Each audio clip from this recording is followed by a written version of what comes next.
Hello, everybody. Welcome to the Scar Throne podcast. It's wait, I get my thing up. It's January the 19th, 2025. I'm your host, David. Good to see you guys. Just to get the obvious out of the way, a little bit congested this morning. So I apologize for that. A little bit of a runny nose, a little bit of cough. Hopefully it's nothing too bad. But let's get right into it. Now I'm going to break the format of what I've been kind of going with the show. Usually it's talk, then like news, then maybe a game review. It's kind of like how I wanted to sort it out, but it's not hard rule.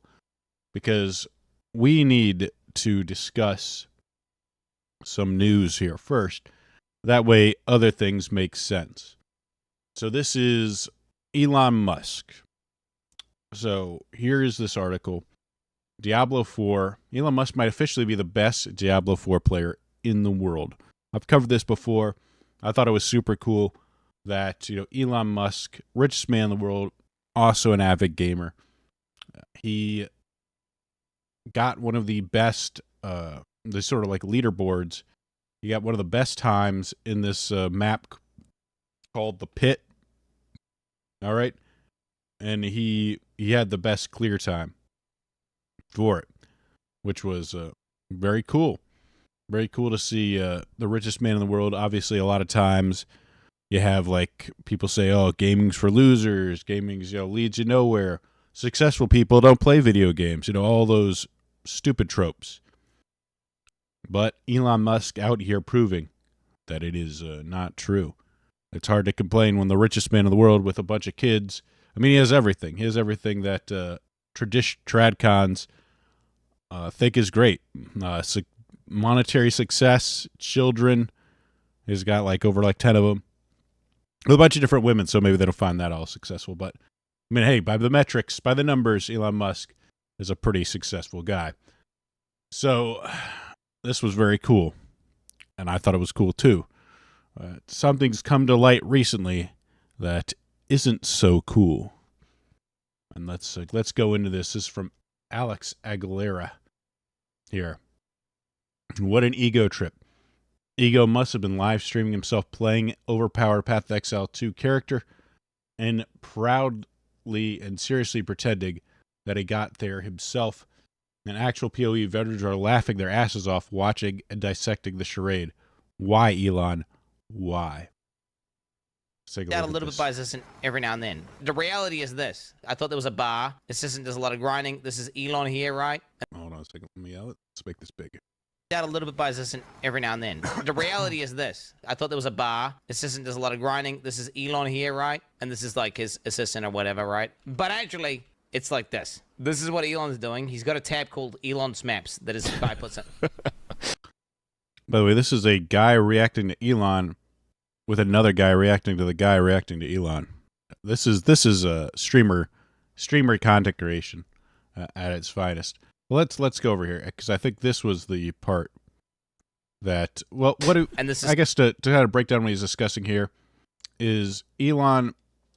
I like Elon's maps, which is kind of suspect, like who names their maps after a person, after themselves, like in a third person.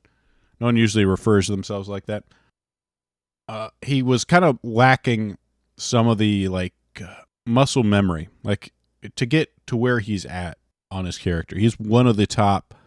His character is one of the top hardcore, which if you die, you die characters. So there's very little room for error. There's really no room for error as far as you get killed, you're done. So he's one of the highest level hardcore characters, which is takes some degree of knowledge and skill here to get to that point. For him not to have the muscle memory become automatic when you've done thousands of maps is kind of weird. It's just something that happens naturally. It's not anybody that's gotten this far would be pretty good at doing it pretty efficiently. The biggest tell for me is this video here where he talks about his gear. least a level 75 jacket. Yeah. Yeah, tell us how bad the item that only drops from the highest difficulty of the hardest boss. Just tell us that it's only level 52. Did you find this at level 52? That's impressive. Level 52 here.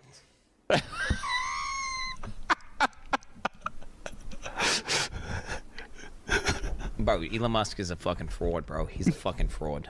Why is he's a fucking fraud, bro? He just highlighted a Hoa and said level 52. I don't know what to tell you, man. I legitimately have no idea what the fuck he's on about. So, for context, this Hoa, the gloves that he just said is level 52, is without a doubt the best gloves in the game right now. So, for him to just look at that and say, oh, it's only level 52, shows that he has zero knowledge of the items. And like ARPGs are all about gear. If he got this himself, if he earned, found the best in-slot item for gloves, you would kind of be proud of that, I assume. It makes no sense for him not, like, gear's everything in these games. In ARPGs, it's everything. How could he not know about his gear, or like how good his gear is? He's like, oh, level 52, it's a level like 56 jacket, which, I mean, the level requirement means very little apparently in Path of Exile, because everybody's saying like, oh my god, this is way better than what I have, and I play 8 hours a freaking day on Path of Exile. These are guys that are streaming it nonstop, but they don't have anything near what Elon Musk has. So how could this be his character? It without a doubt, there's like almost zero doubt in my mind that this is his. I'll say zero because like I'm not there on the computer looking at Elon Musk things, and I don't know. Is this like defamation? Who knows? But the fact that he doesn't know what his stuff is pretty much proves that he didn't level this character, and it also really sheds a lot of doubt in the fact that he leveled his Diablo 4 character. Because, I mean, if you're going to do it for Path of Exile 2, why wouldn't you do it for Diablo 4? How is this not a pattern for him? So this is, and it's unfortunate because a lot of people are like, oh, no, you were the chosen one. It was cool, the fact that some people at PC Gamer and some like hyper libs were pissed off that he was doing great in Diablo 4. I thought it was cool, richest man in the world, doing really well at Diablo. The issue is though, I mean, if he's not doing it legit, it kind of makes everyone else look bad that's playing the game. If he could just, especially for Diablo 4, if he can just pilot a boosted character, and I'll talk about that a little bit later, and be the best in the game, then what does that say about how much skill Diablo 4 takes? But this wasn't the only news for Elon Musk, because he kind of crashed out, as the kids say, at Asmongold. So Asmongold say like, there's no way he leveled that character there, and he doesn't think he leveled the Diablo 4 character. So he's not his own man. Asmongold's X-Verification disappears as Elon Musk publicly trashes the streamer, unfollows him, and leaks their DMs. Asmon behaves like a maverick, independent. Yeah, that's the first thing that comes into mind when I see Asmongold is maverick. But in reality, he has to ask his bosses for permission before he could do anything. He's not his own man. I'm going to see if my editors might want to make a second account for it even. Sure. Who are these mysterious editors? 2 guys. And then like he reveals their ats. They basically run the entire YouTube account. Basically any content I posted is edited and uploaded by them, and they just get a cut of the ad rev. It's a super good system, to be honest. Almost everyone on YouTube does it. Interesting. And Elon Musk is pretending like these guys are his boss, which no, they're just editors that, they get a cut. Basically, they clip it for them, and they take some of the ad revenue as payment. So it's pretty good. If you're big enough, it's like a pretty good system for people to have. So even this own, which, I mean, leaking DMs is trashy behavior. And when you're the owner of Twitter and you potentially has access to everyone's DMs. Why the hell are you leaking people's DMs? This is moronic. And like Elon Musk is trying to say like, hey, give us your payment information on this. And you're removing people's badges. I don't know if that was, something he did. It seems like kind of a retaliatory thing, especially with the incident that happened over the H-1B1 visas where stuff got changed. The idea that, Elon Musk will just get mad at somebody and lash out at them and remove their stuff. If you're trying to make X the everything app, then this is not good behavior. This isn't building trust with people. If like all of a sudden you say something bad about Elon Musk, hey, you boosted your account, and then all of a sudden your X account, your X bank account, is now closed. It's like it's like saying something racist, and all of a sudden you can't get a bank account anymore. Except now, if you say something bad about Elon Musk, you can't get your bank account. Well, this was pretty rough stuff, pretty dumb stuff by Elon Musk, to be honest. And like I said, after watching this video, I cannot believe that he is actually legit leveling his guys. It's not good. And then it's also disappointing. I didn't prepare any of the anything of this, but like I've seen some people try to defend him, like, oh, he was distracted, or even if he did do it, it's still cool. Like, whatever. If you want to take that stance, I think it's lame. I think it basically, again, if you're just going to pay somebody, if you're the richest man in the world, you're just going to come in and pay somebody to level for you. You could have an entire team leveling 24/7. No one can compete against that in terms of grinding. So it just ruins the playing field. I mean, it's obviously against terms of service, but when you're the richest man in the world, I think you can get around that. It doesn't matter. Like, oh no, I can't make an account. I can buy 1 million accounts. It just doesn't. It doesn't make it look good, and I think it for people that are actually out there grinding, earning their gear, it cheapens their accomplishments to have go in and then pretend again. And even then, like, if you richest man in the world, and I was even talking to like my brother about this, like, oh yeah, sure, why would he boost his account? Why, he's the richest man in the world, why not pay somebody to do it? Which, I mean, is fair enough, but why go out and pretend that you earned it? This is the thing that kind of boggles my mind. All right, the fact that he wants to sort of get this recognition, this unearned recognition for doing this stuff, for like being, oh, I'm one of the best Diablo players. I'm one of the best Path of Exile players. Like he's just a gaming genius when he doesn't actually do any of the actual grinding in these games to get up to that point. That's the part that bothers me. Like, I'm like, what is he doing? And then obviously the feuding for this, it looks pathetic, if I'm being honest. Like, it's like he's a child, like, oh, Esmond, how dare you say when he clearly didn't. Instead of like apologizing, say like, hey, listen, obviously I didn't do this. I have someone else level my guys. I'm the richest man in the world, whatever. I have other people do things that I don't want to do. That's what a CEO does. I'm running a company that puts, that wants to put up people on Mars. Like, I have time to grind dungeons in Diablo 4. Oh, no. But again, like this like pretending that, oh, I'm the best player. I'm one of the best players in the world. Hey guys, I'm cool like you, ain't I? Hello, fellow gamers. Which, I mean, I guess he is a gamer in a way. It's just lame. It's just lame to pretend that you accomplished something when you didn't do the work that everyone else had to do to get there.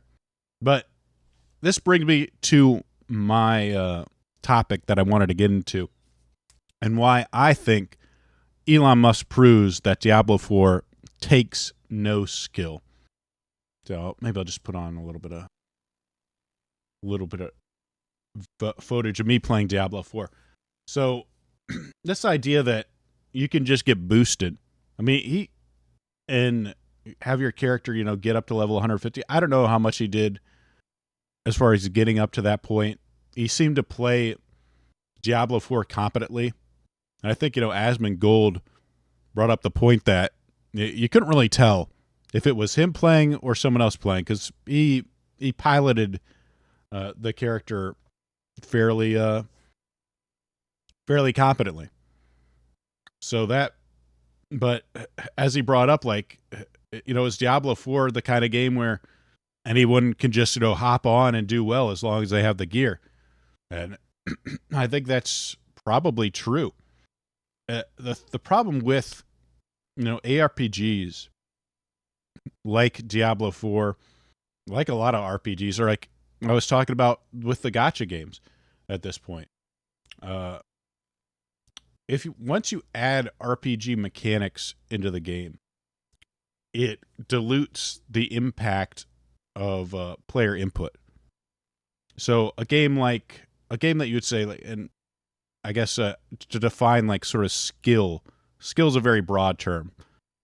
It could, does it take skill to grind in Diablo 4? I mean, there's good ways to do it, and there's probably bad ways to do it in terms of like efficiency.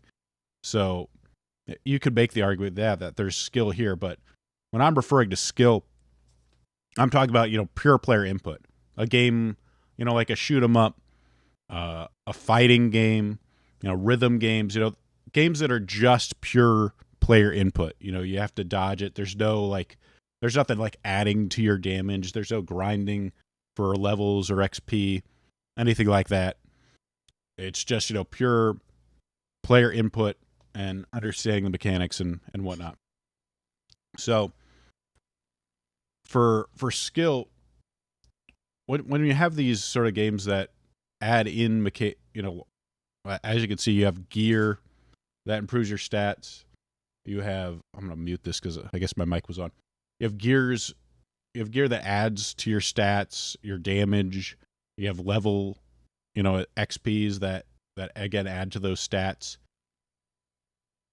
You're diluting the impact that you have, that your pure input goes into the game. You can even see me playing this game right now.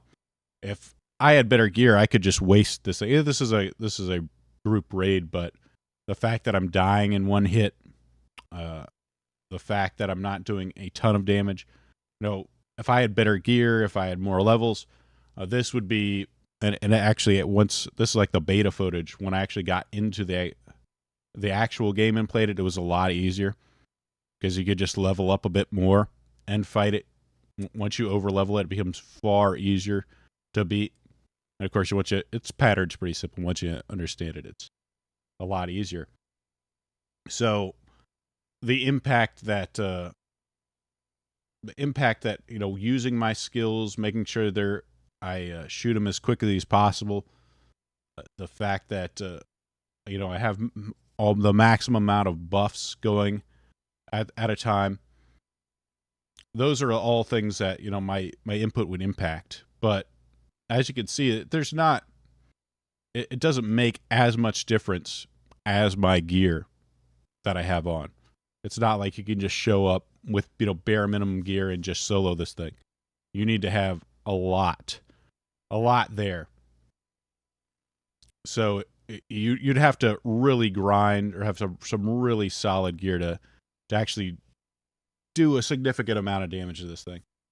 And it's not something that's done in any other genre of game. Like if I played a shoot 'em up, any boss is beatable as long as you just show up and shoot it. I don't know what's happening. I'm crashing. I'm lagging like crazy right here on the screen. But to get back to it, there's a certain like benefit to these RPG elements though. When you have stuff like, gold acquisition, when you have XP, gear, the thing is, like, it helps you. I don't know what I'm doing here. This is probably more of a distraction than a help. Let me change to this. When you have these, actually, let me change it to my thing so we can start writing. When you have stuff like, gear, like say, oh no, Never mind. I changed my stuff. When you have stuff like gear, I'll use my thing instead. I'll use my cursor instead.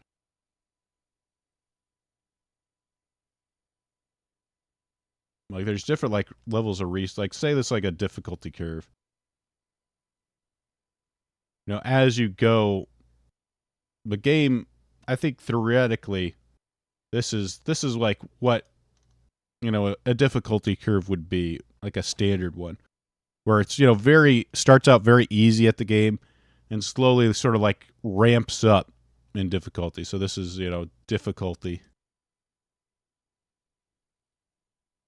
This is difficulty. This is skill. Or no, wait, this is time. Like as you progress in the game, it gets harder and harder.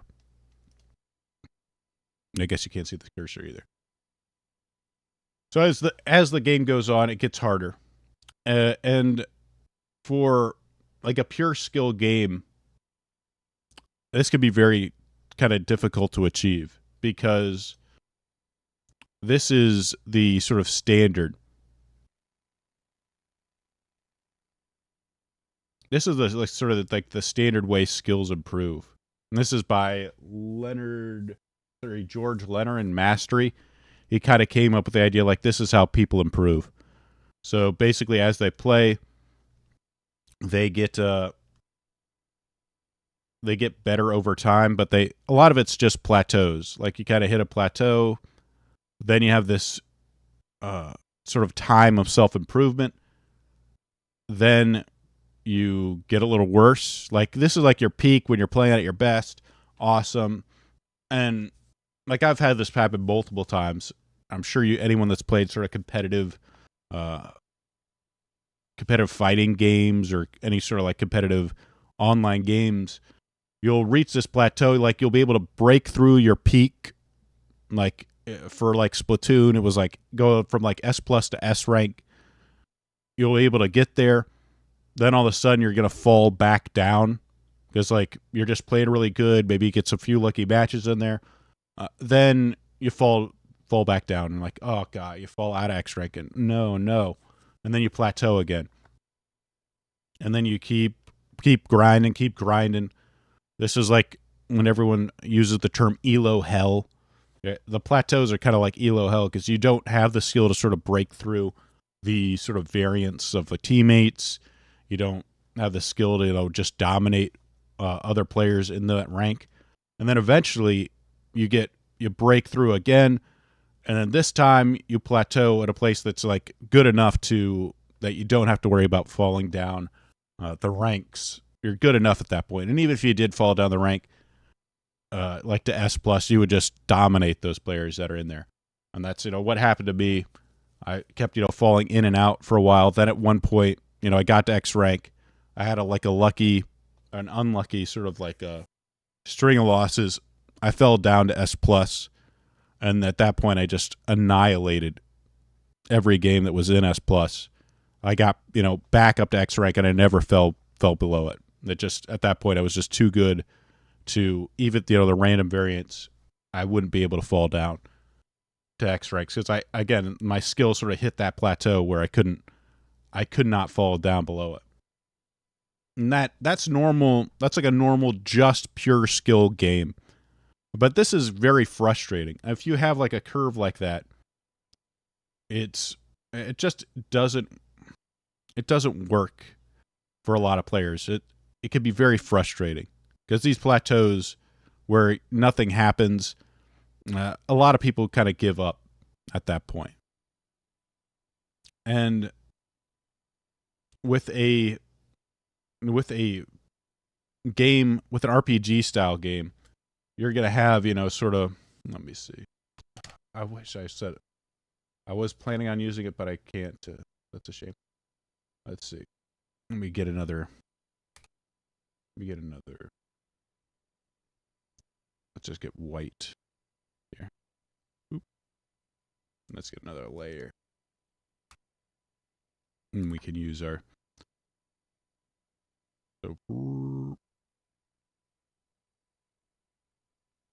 because, you know, gear, like let's say let's actually use a different color. Let's see.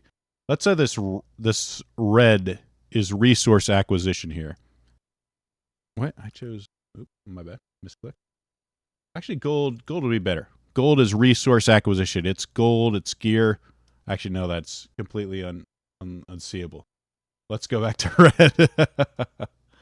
All right, so this is a resource acquisition, you know, and this is always going up.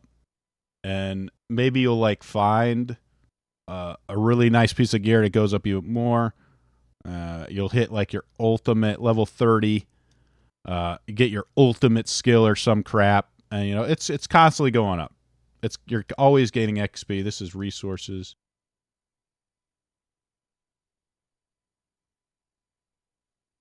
Resource. I'm spelling resource wrong. We'll just abbreviate it since it's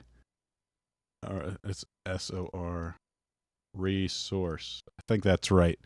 Tell me if I misspelled resource, please. I'm bad at this.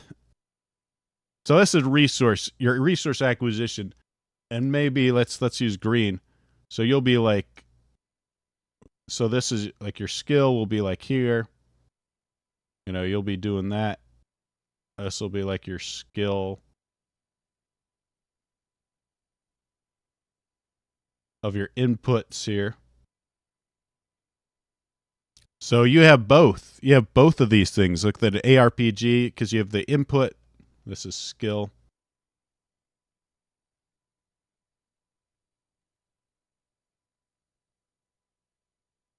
And then, you know, we'll just say like this blue is sort of the median. You know, this is the median skill tree here. So these combine to create a sort of, you know, nice little curve.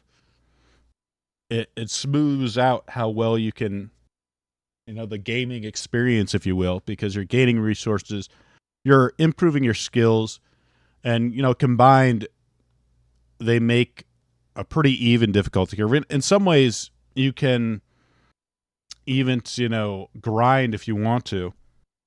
Let's say if like something's too hard, we could just sort of like maybe you take a step back and you just want to grind. Well, you know, you could just kind of grind, and then, you know, your skills may not be improving, but if you want to make it easier, you can do that.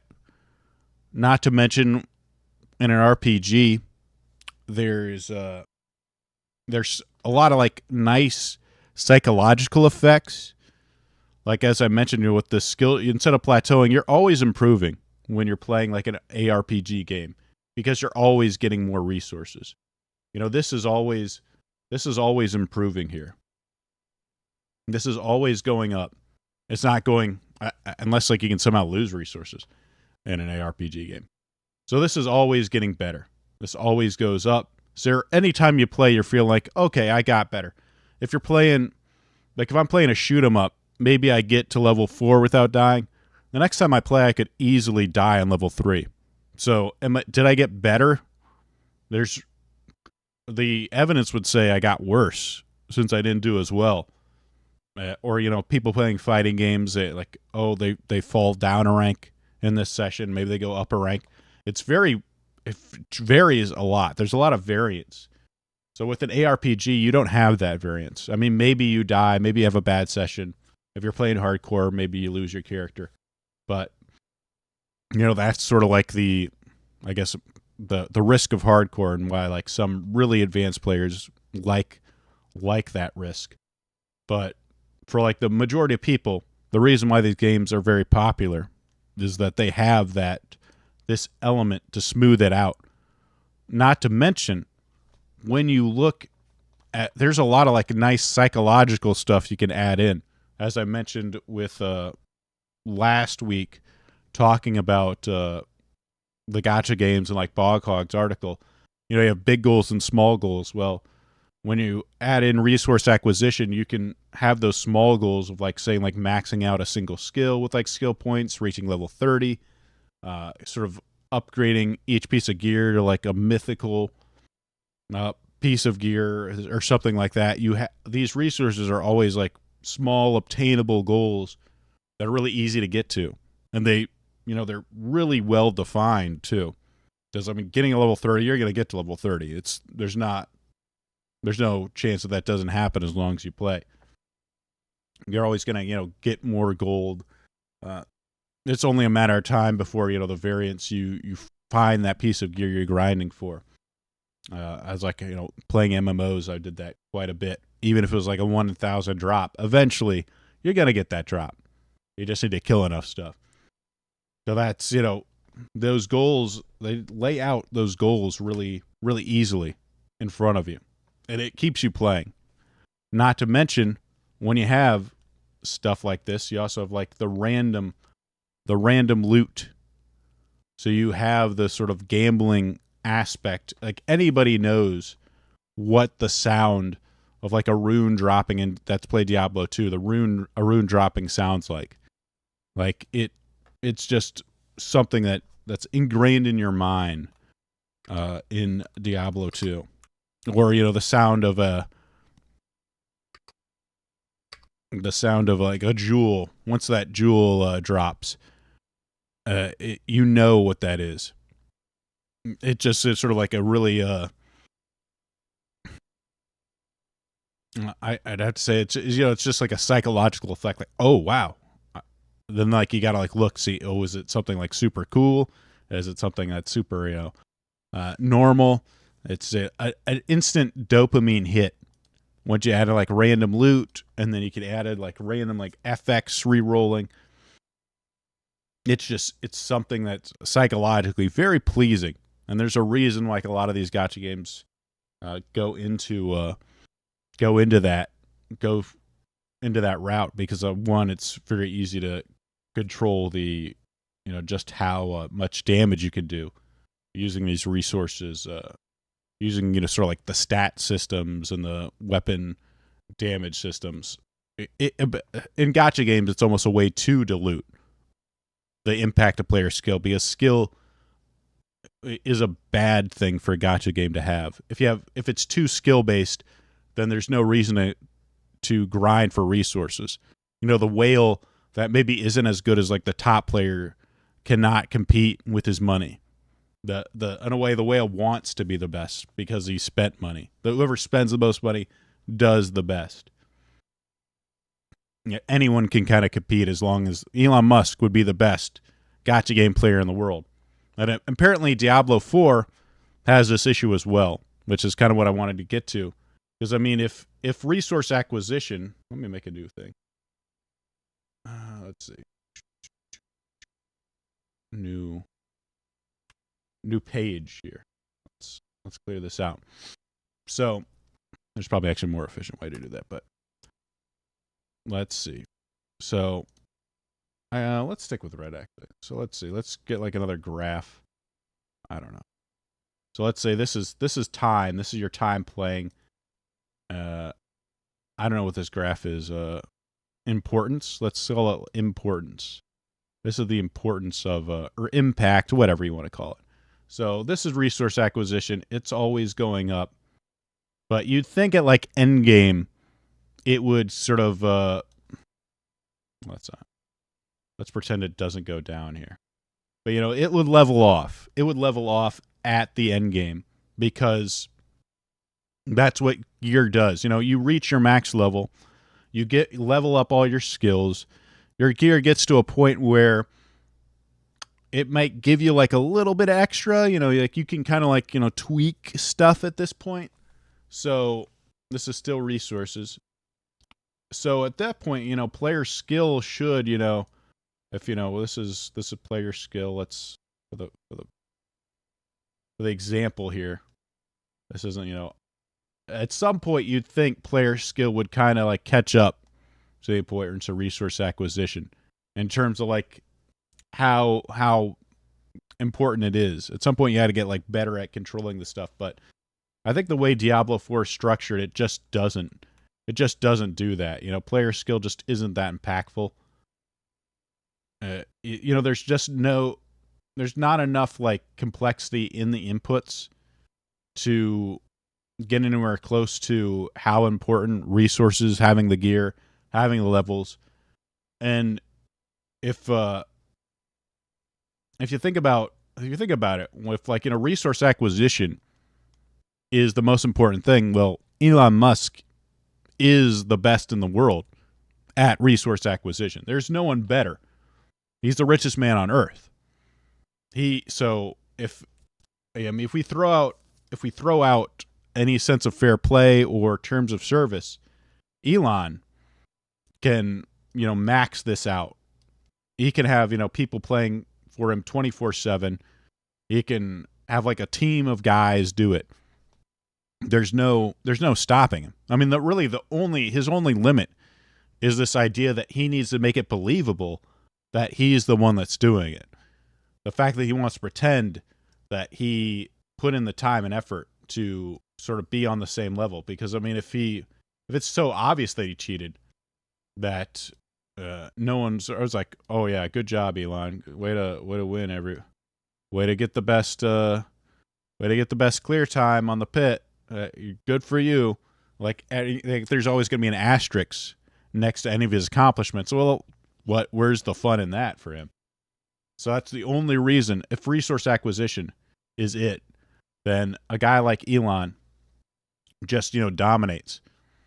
So you'd think at some point Diablo has an issue where player input isn't impactful enough comparatively to resource acquisition. But I think, with live service games, there's just no way to do it, because resource acquisition equals, this means retention right here.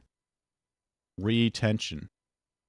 Because a lot of the systems, like I said, I talked about it yesterday, a lot of the systems, as far as acquiring new loot, having those big goals versus small goals, they're all based around resource acquisition. It's all about, getting the next, maxing out your gloves, getting the best in slot gloves, getting a slightly better affix, getting, whatever, like another +1 to your skills. Or maybe it's finding, the unique items, this like crazy good unique item in the end game dungeon.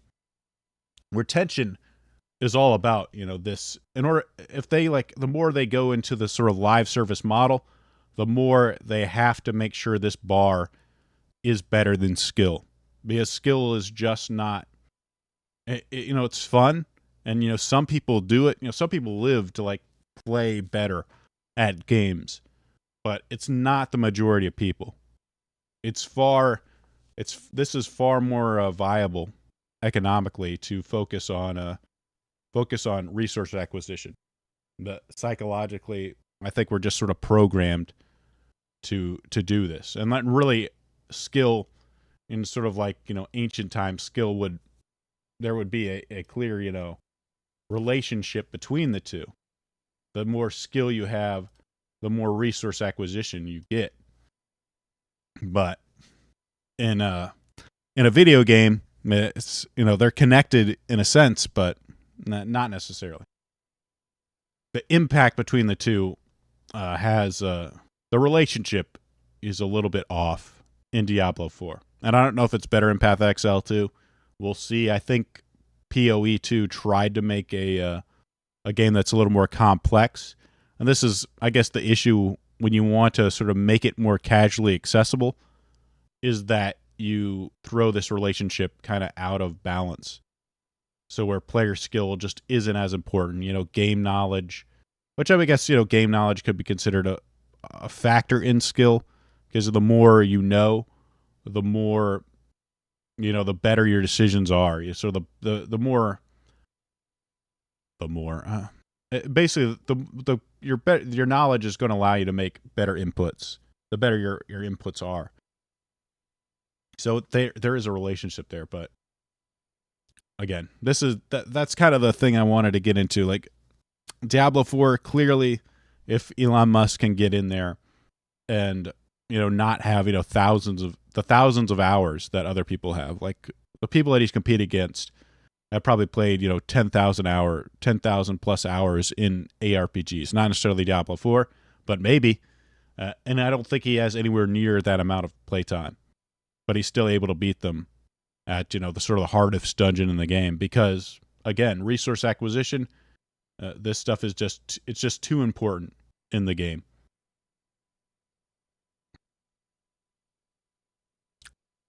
Let's see. Would you say people who do level 1 runs or no gear runs have more skill? I guess it does depend on the game. The problem is, like, are they even viable? Is like a level 1 run even viable? Like no gear runs, maybe, But a lot of times the way they're kind of like worked out is they take forever. And you have to kind of like go with. I mean, it's almost more of a gimmick in a lot of. I feel like in a lot of cases where, yeah, it does take a lot of skill, but like a lot of it's knowing the enemy AI really well and being able to sort of, or like sort of the an exploit in the system.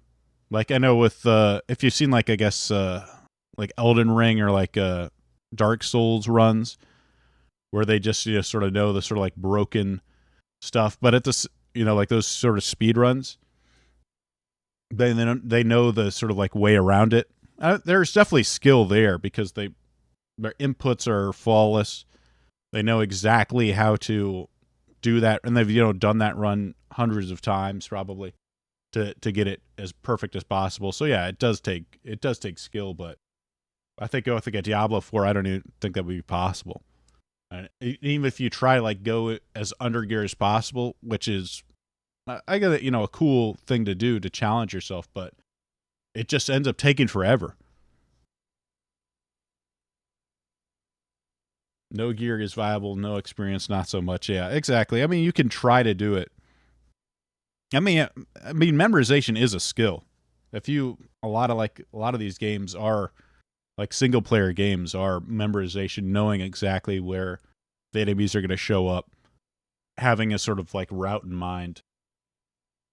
But I guess the issue like I have is it just ends up taking forever. The game isn't designed to do that.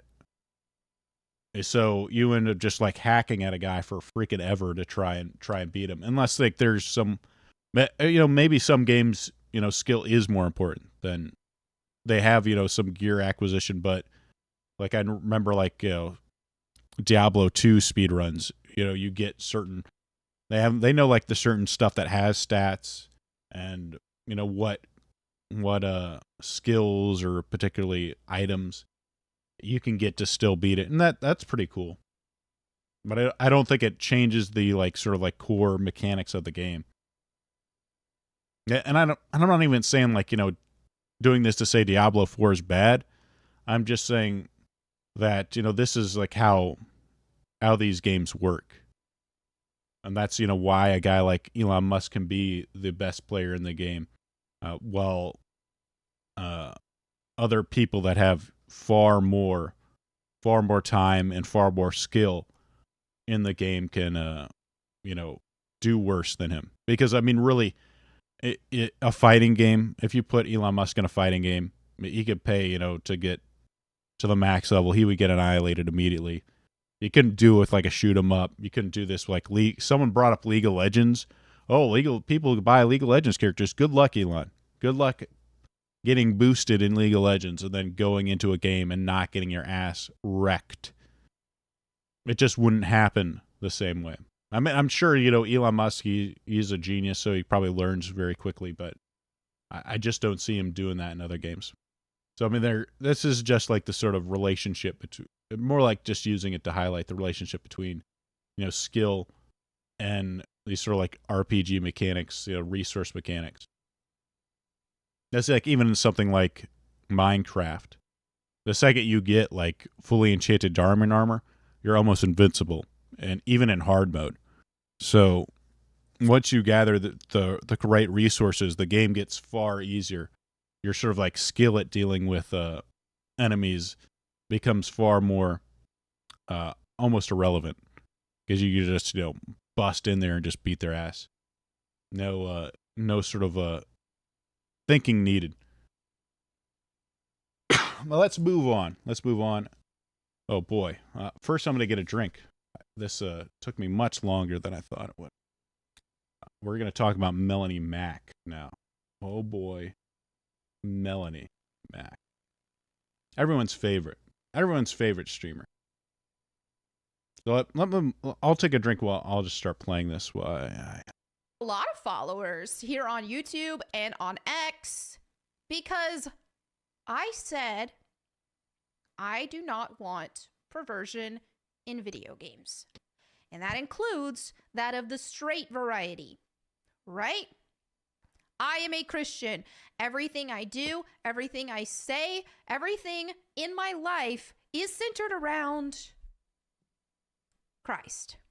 And the material that was presented in question of the tweet that blew up and got me so much backlash and hate and saying I was betraying everybody was a video of a character dancing and shaking her butt in a thong with the camera focused on it.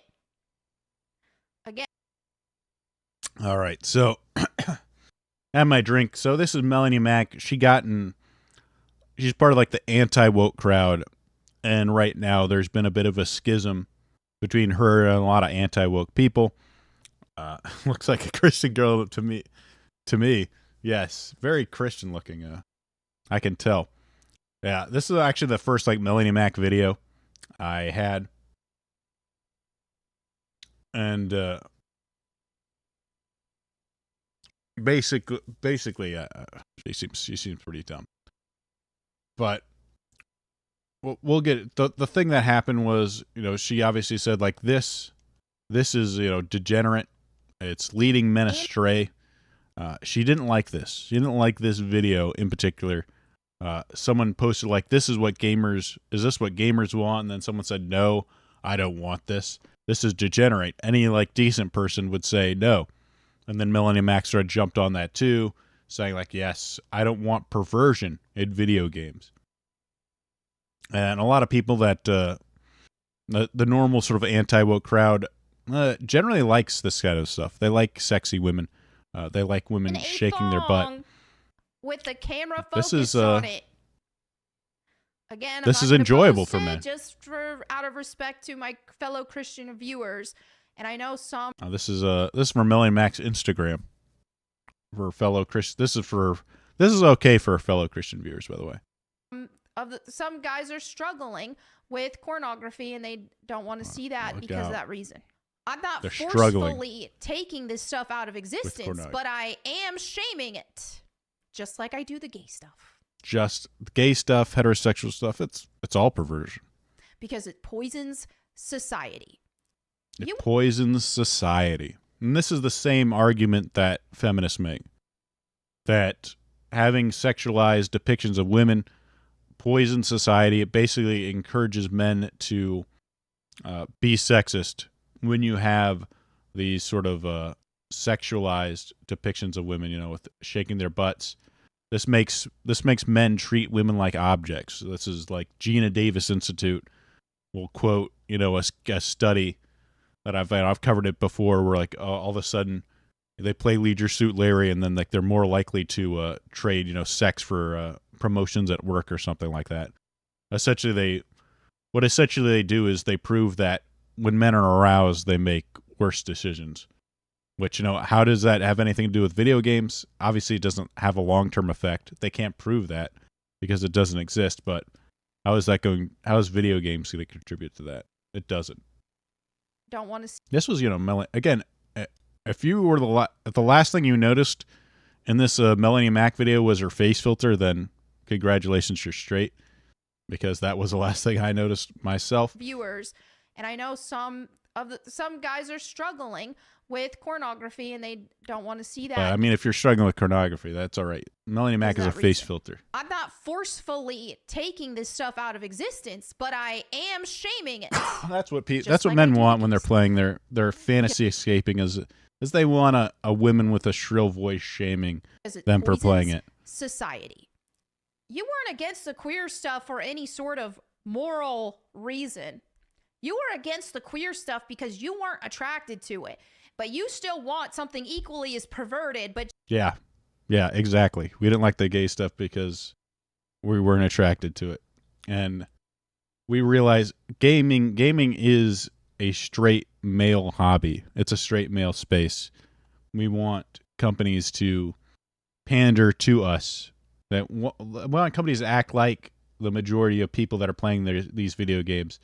The majority of people that want our money should, say like, hey, maybe we won't put in gay scenes, since you probably don't like gay scenes, full frontal kissing, or make women look like men, having Something bizarre that sex you are scenes. attracted to. Then it's like, hold up, I don't relate to you.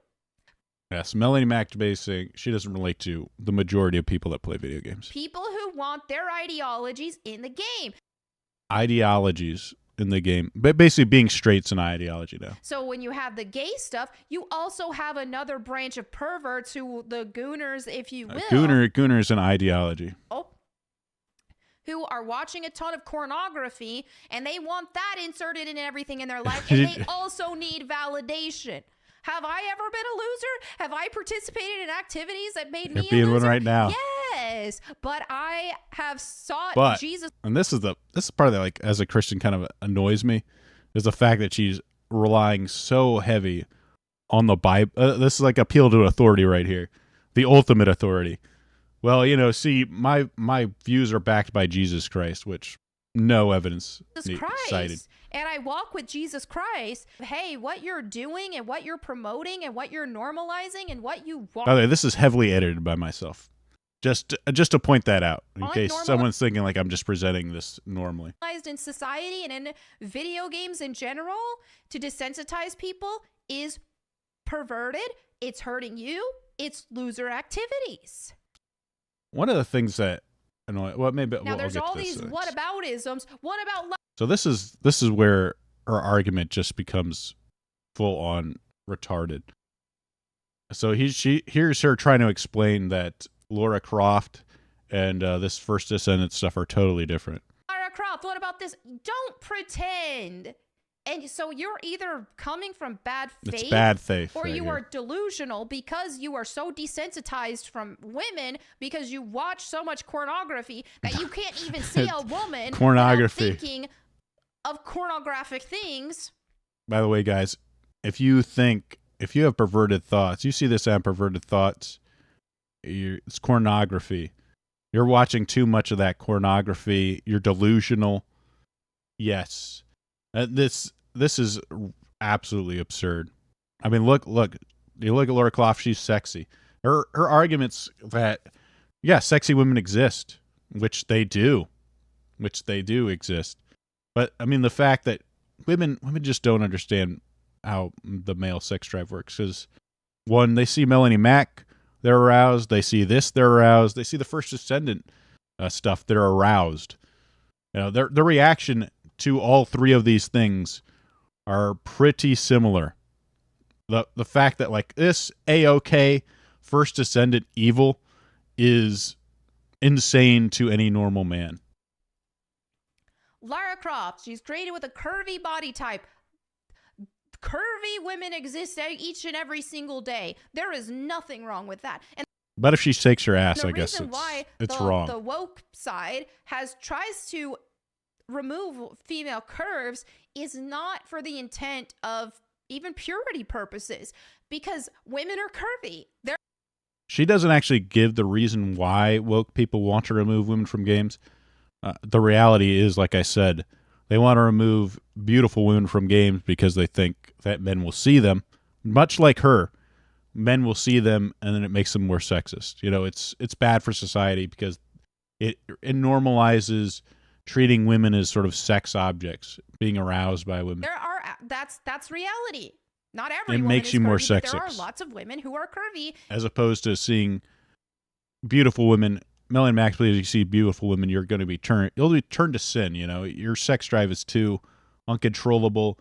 It's too much of a temptation to touch yourself, that kind of stuff. You'll goon if you see First Descendant. And so when you have, but the sort of insidious part, if you see Lara Croft and then you goon, well, you're just delusional, or your pornography brains or something. There's something wrong with you if you see Lara Croft and you want to touch yourself. if having you a get aroused by character Laura with some Croft, level of you're exaggeration there's some of sort those of weird. You're some sort of weirdo. curves, then it is exaggerating their femininity. There's a difference between exaggerating the femininity of a female character versus exaggerating the character for entirely lustful purposes. Okay, where's the line there? Well, you'll never believe it. The line between lustful purposes and just exaggerating femininity. Well, it just so happens to be exactly where Melonie Mac is comfortable with, what Melonie Mac is comfortable with, or Melonie Mac likes. It's amazing, but also it's amazingly the same exact line that Jesus decides is acceptable or not, Now, because Lara she's saved Croft by was a Jesus and she has a character Bible who was with an arm breeze. curvy, feminine, but you play those classic games and you show me anything that was lustfully intended, right? Show me anywhere where Lara Croft acted like a slut, because she didn't. Show me anything, because it's not there. Tomb Raider has substance as a game. The character design was really good, No, this is just a matter of substance, I guess. artistically speaking, and aesthetically pleasing to the eye, but was not created in a way I mean, she's not doing, incite lust. this doesn't Lustful incite intent. lust, by the way. This doesn't incite lust. These angles, this full It was- body oh. shot showing off the tits. Here's an attractive character that you can acknowledge. She's just attractive, and if you lose Laura Croft for lustful purposes, you're just a weirdo. is an attractive character, but it wasn't created for lustful intent in the same How does she even know this? way that a game that, here, let's pose this game where with the characters are all wearing lingerie. Like, excuse me, that is not the same thing, and you know it. And look, something like First Descendant, some of these gacha games, they're clearly, using the sex as a marketing strategy. It's to get attention. They definitely dial it up past what Tomb Raider is, but where do you draw? There's no clear distinction Be here. genuine for once. Be genuine. Let's not play here, and let's not pretend that I want characters to be made ugly. I do this edit here. Like, again, what is the big difference between what she's doing? Is it the amount of clothes? Because I honestly think the sort of hip gyration is far sexier than the amount of skin they're showing, the dance. So it's okay Beauty- for Melonie Mac to sort of like do this little like hip shake, have like large lips. She has a face filter on that makes her like have a big chin, so it's not sexual. Comes from her- God. They're God going here created and like looking at you and blowing her fake pistol here with look at that, the hip exaggeration there. That's not lustful. That's not lustful at all. This is just fun, good old wholesome Chungus fun from Melonie Mac. This though, on the left, that girl that's totally lustful. I mean, look at the camera angle the person in game decided to use, shaking her butt. This leads men astray. Which one are you going to choose, guys? You have to choose. Is it going to be left or right? Because the path, it's like the kid on the path meme. The left is hell, but right, that's salvation. That's walking with Jesus is the right one. Yeah, I mean, this is the argument Melonie Mac is making here.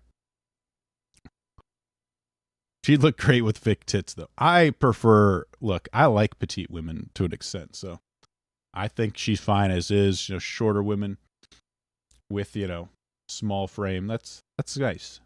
That has an appeal all its own. beauty.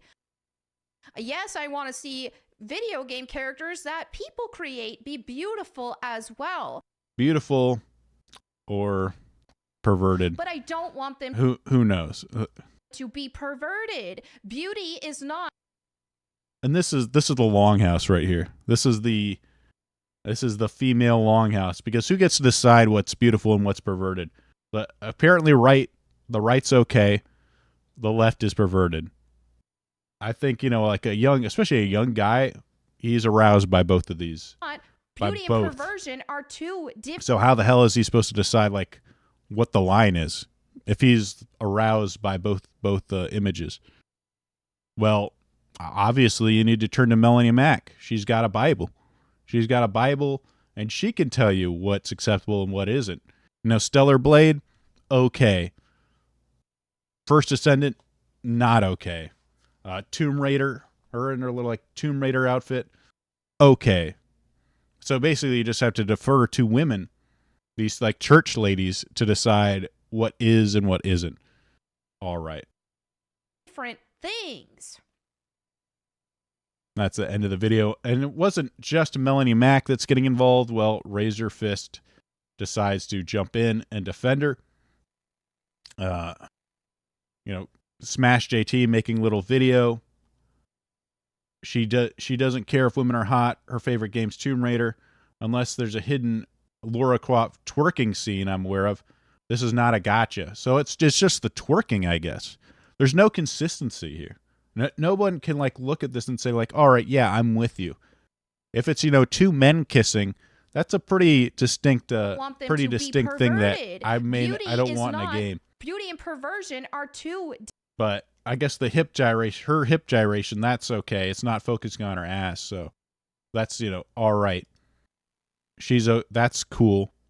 But Stellar Blade, Tomb Raider, okay, because she's not doing like a twerking scene. That would be perverted. Razor Fist just going full out. Your dogpiling's a woke tactic, Mary Winehouse. And what's more, it's failing miserably. How does that make you feel?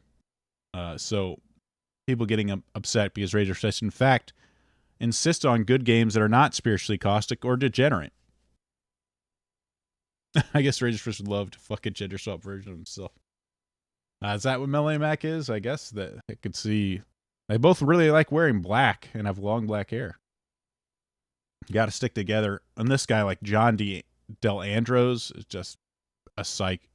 He's just a lolcow, essentially. Like everything I see is just super stupid. Wokes. This is like this crap he's making. Women are beautiful. Stop censoring them. Women should be in games. Digital physics are realistic. Very realistic, yes. I have restraint. Porn is bad for you. Don't substitute porn with explicit games and media. So it's just like porn. First Descendant is basically porn. I need to be aroused by games.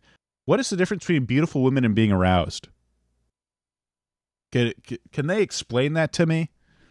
Because I find beautiful women arousing. I guess like every other straight person, I need beautiful women in games and media so I can stay aroused. What is the difference? Beautiful women should be in games and media, and I need beautiful women in games and media so I can be aroused. Porn is fine, bro. Stop censoring porn. Are they called to censor porn? Whatever. My erectile function is getting better. It's just psychotic. This stuff makes zero sense. Yes, guys, if you want beautiful women, if you're aroused by beautiful women, apparently, or you insist on beautiful women in games because you want to be aroused by them, I guess that's porn, but beautiful women are fine. I don't get what their argument they're trying to make. It just seems like a totally arbitrary line that they decided to put in here to decide like what is and what isn't okay. It just seems like a sort of like a power grab where, hey, we want to decide what is and isn't too much based on whatever we feel is comfortable. And then they'll use God to sort of justify it. Like currently God's a really cool guy. He's really hip with the times. He thinks Tomb Raider's totally cool, even though, 60 years ago it probably wouldn't be cool. But First Descendant, that's too much. That's where he draws the line. That's evil. That's pornographic. He's just hip with it. And he just apparently shares every view Melonie Mac has on what is and isn't moral. Amazing. But that's it. That's it for this. Let's move on to something that isn't culture war stuff. Let's talk about Nintendo, because dang, I'm way over time. I may not be able to get to all this, but let's at least do the Switch. I didn't get to my video game review. Let's at least talk about Nintendo Switch. Let's look at this trailer here. Switch 2, baby. It's happening. It's happening. Ooh, what is this? It's a normal Nintendo Switch. It's falling apart. The screen got bigger. Oh my gosh. It's got Thanos snapped. It's being transforming before our very eyes. Whoa. Volume controls. A USB-C port. Wow. A stand. A bigger stand. That can go even further down. The Joy-Cons are getting bigger. And they're black. No, there's a joke there I'm not going to make. Got little accents popping out. Got a weird connection port there. This one's bluish. Same looking thing. Whoa. The buttons look a little bit bigger, which is nice. I hope the Joy-Cons are a little more substantial. They kind of look like it. Oh, look, it's going around the floor like it's a mouse. It does appear to have mouse functions. And then it snaps right into that side port here. It is kind of interesting to know how that's going to work. Unlike sliding, you just snap it in and out. I assume it's going to have like a trigger somewhere to do that.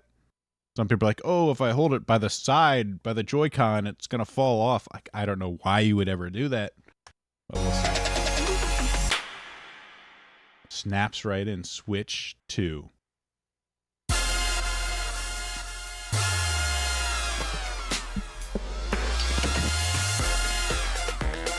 Mario Kart confirmed as a. And there's the dock. And if you look up in the right corner, people were talking about Donkey Kong apparently getting a redesign. This is the new thing it sort of sticks into. I don't like the way this looks. I've never really liked that the Switch 2 Joy-Con snap-in controller. I've always preferred a Pro controller, but looks nice. I like the fact that they're bigger. I guess the fact that it clicks in and out is a selling point. Because I guess, getting the Joy-Cons in and out of the Switch was kind of annoying. I stay a mouse and keyboard supremacist. If the Joy-Cons do have a mouse support, then I would assume you could probably just plug a mouse into the USB-C and have that function the same way, but we'll see. But if the mouse support's native to the Switch, then it'd be kind of interesting. And them just saying it's backwards compatible, which has kind of been talked about for a while now. I don't think that's anything new. And they announced it here. Nintendo Direct Switch 2, April 2nd, 2025. Very cool. So April 2nd is when we'll get official news about the price point. I assume what is going to be the sort of launch titles for it besides Mario Kart. Yeah, definitely a new Mario Kart is going to be coming out with it. We'll see what's happening. Okay, so the other thing I want to mention. This is related to Nintendo Direct. Silksong Hive is buzzing. Okay, why is this playing? Silksong Hive is buzzing over a dev tweet that sees Chocolate Cake, Napoleon Bonaparte, and Imagine Dragons all pulling with a red string to April Switch 2 Nintendo Direct. What is going on here? I mean this with all of this is by Harvey Randell of PC Gamer. I mean this with all affection in the world. I cannot think of a single gaming community that has cooked to the Silksong fan base, cooked it and stewing in their own juices for so long, the juices have evaporated. This is not an indictment, it's a statement of fact. In case you missed the Sending Madness context, the successor is announced back in 2019. Then in 2022, it surfaced again. Displaying again is meant to be released in the next 12 months. This is not proven to be true because if you read the article, basically Silksong it's been announced for a while ago. Okay, so let's see. Little Boomy Every Druid's War on X, formerly known as Willy whatever. A quick Google search confirms at the time of writing, I believe this to be an account of William Pinnell, co-founder of Team Cherry, who makes Silksong. On January 16th, the account changed their profile picture to a chocolate cake and posted the following: "Something big is coming. Keep your eyes closed tomorrow." Like a deep-sea creature descending on a whale fall, the Silksong community immediately began feasting. A reverse image search of the cake in question led to a recipe for Brooklyn Blackout Cake on Bon Appetit, posted on April 2nd, 2024. April 2nd, which is the Direct, which typically reveals a bunch of games for the Nintendo Switch slated for this year. With this little bomby, not too dissimilar from a winery in South Australia, Team Cherry is a South Australian development studio. Napoleon Bonaparte, bear with me,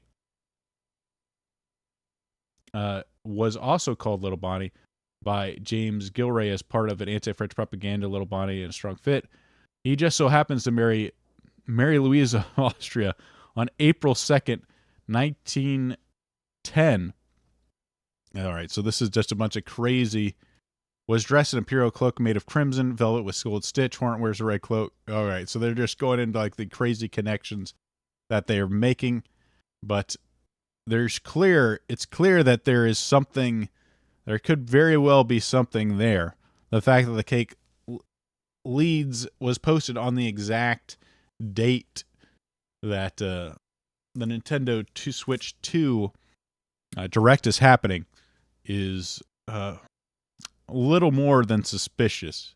It could very well be a sort of a clue that where it's going to be announced. Though I don't know like why he specifically focused on Switch 2. Is there a possibility that Silksong is going to be a Switch exclusive on release? I don't know. That's the other thing I'm kind of wondering. Like why do this specifically? Or like maybe he's just trying to kind of like get in on the hype. Since, you know, the Switch 2 Direct is obviously going to be viewed by millions upon millions of people. It's, you know, a huge announcement. More so than any Nintendo Direct. So, you know, of the year. Because it's going to reveal the sort of details and price points of the Switch 2. But maybe that's just it. Maybe it'll be PC and Switch at the same time. I hope so. It's going to release on all consoles. No exclusive deal, but we'll see. It's still exciting. Like I said, I listed Silksong as one of my sort of like games that I plan on playing this year.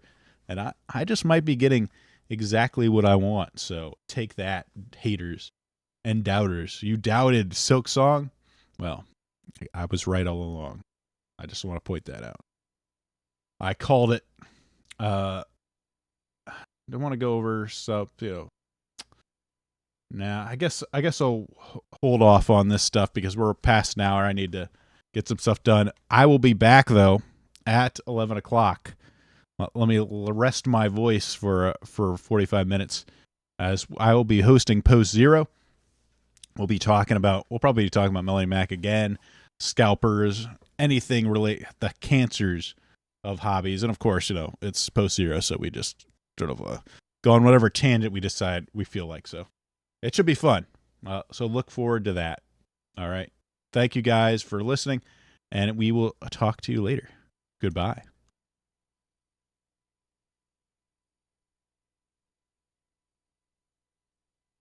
Mm.